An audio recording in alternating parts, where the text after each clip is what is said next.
بسم اللہ الرحمن الرحیم نحمدہ ونصلی علی رسولہ الکریم۔ السلام علیکم تمام ویورز۔ آج سے ہم انگلش گرامر کا آغاز کر رہے ہیں۔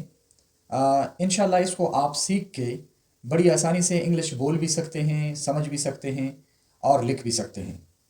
ہم بنیادی چیزیں سیکھیں گے جس سے آپ اس قابل ہو جائیں گے کہ ایک بہترین مضمون یا اپنی بات کو بڑی آسانی اور روانگی سے کہہ بھی سکیں گے اور انشاءاللہ اس کو لکھ بھی سکیں گے۔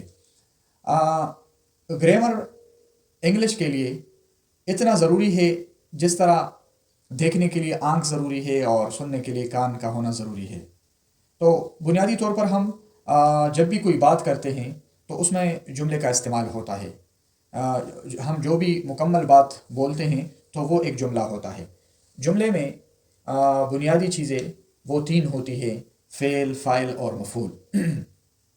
آپ اس بات کو ذہن نشین کریں کہ یہ علماء کرام اور طلباء اعظام کے لیے جو دینی مدارس میں پڑھتے ہیں ان کے لیے یہ سلسلہ بہت مفید رہے گا انشاءاللہ۔ میں نے محسوس کیا ہے کہ ہمارے علماء اور طلباء کرام وہ بڑے صلاحیتوں کے مالک ہوتے ہیں، اللہ تعالیٰ نے ان کو بڑی صلاحیتوں سے نوازا ہوتا ہے، لیکن وہ انگلش میں قدرے کمزور ہوتے ہیں کیونکہ انہوں نے اس چیز کو ٹائم نہیں دیا ہوتا ہے۔ اس وجہ سے اس سبجیکٹ میں ان کی کمزوری چلی آ رہی ہوتی ہے۔ تو انشاءاللہ میں امید رکھتا ہوں اللہ تعالیٰ سے کہ اگر علماء کرام اور طلباء اعظام میرے ان اسباق کو اور ان لیکچرز کو سن لیں تو انشاءاللہ ان کو بہت فائدہ ہوگا، بلکہ اگر صحیح دھیان سے اور صحیح وقت دے کر اس کو سنا جائے اور اس کے ساتھ پریکٹس کیا جائے تو انشاءاللہ وہ بہت جلد بولنے کے بھی انگلش بولنے کے بھی قابل ہو جائیں گے اور انگلش کو سمجھنے کے بھی انشاءاللہ قابل ہو جائیں گے۔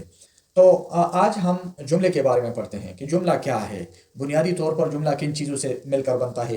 ہم نے عربی کے گرامر میں بھی سنا ہے اور وہاں سیکھا ہے کہ جملے میں تین چیزیں ضروری ہے: فعل، فاعل اور مفعول۔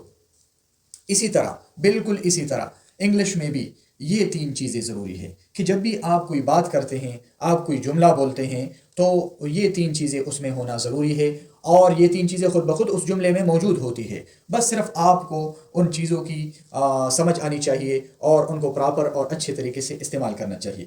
دیکھیے جس طرح ایک جملہ ہے عربی کا: انا العب کرۃ القدم، یہ عربی کا ایک جملہ ہے۔ اس میں ہم دیکھتے ہیں وہی تین چیزیں ہمیں مل جائیں گی۔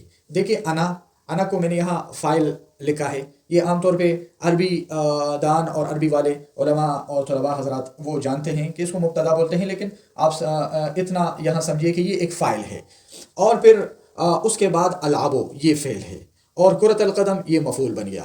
تو وہی تین چیزیں آ کے ایک پورا جملہ بنا لیتا ہے۔ تو جب آپ کسی سے بات کرتے ہیں تو یہی تین چیزیں ملا کے آپ پورا ایک جملہ ان کے سامنے رکھ دیتے ہیں اور وہ بات کو سمجھ جاتا ہے کہ یہ میرا ساتھی یہ کیا بولنا چاہتا ہے۔ تو انا العب کرۃ القدم، میں فٹ بال کھیلتا ہوں، یہ ایک جملہ ہے مکمل۔ اس سے سننے والوں کو سمجھ آ گیا کہ آپ کیا کہنا چاہتے ہیں۔ اسی طرح اب ہم آتے ہیں انگلش کی طرف کہ انگلش میں یہ جملہ ہم کیسے بولیں گے۔ بالکل اسی طرح جس طرح ہم نے یہاں پہلے فاعل، پھر فعل اور پھر مفعول یہ رکھا، بالکل انگلش میں بھی اسی ترتیب سے جملہ بنائیں گے۔ تو انا اس کے لیے آئی آتا ہے انگلش میں اور العبو یہ فعل ہو گیا۔ فعل کو انگلش میں ورب کہتے ہیں، فاعل کو انگلش میں سبجیکٹ اور مفعول کو آبجیکٹ۔ یہ تین چیزیں یہ اصطلاحات آپ نے یاد رکھنے ہیں۔